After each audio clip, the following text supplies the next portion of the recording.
Champua range उखुंडा section रे हाथी उपद्रव 2 सप्ताहरु अधिक हेब 27 टेकिया हाथीपल उपद्रव जारी रखिछंती। संध्या हेला मात्रे रास्ता रे हाथीपल बुलुतिबा बेले राति रे गाँ रे पसी घर भांगुथिबारु हाथी पलंको आतंक जोगु लोके भयभीत होई पड़िछंती।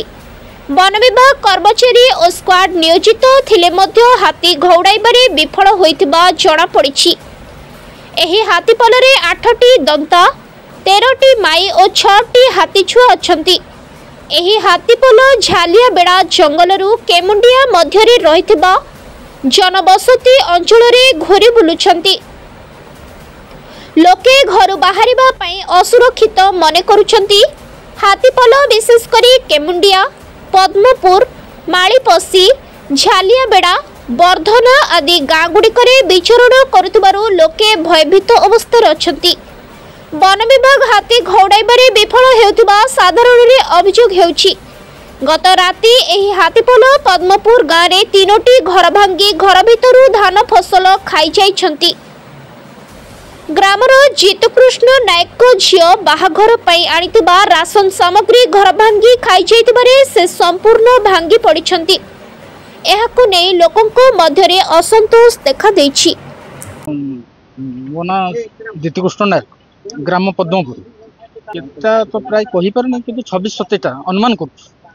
आ गत राति रे हम घरे पसी झरका ताड़ी आ राशन सामग्री जो झियो बाहाघर अणा आइतला सेगुड़ा सब खाई जाइछंती।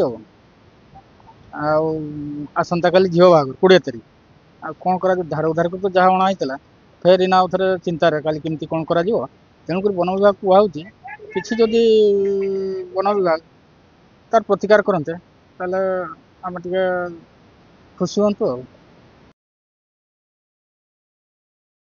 वेणुधर नायक तो 8-10 दिन हम हाथी एरिया अच्छा आ उपद्रव कर चलती मारी चलती आ कौन कर कौन आगुरी तो जहाँ करुले काली आसंता काली आमर झील बागर राति बेले झील बागर हम राशन पानी अणा हो रखाई हाथी ताकू झरका ताड़ी से राशन जहाँ थी नष्ट कर।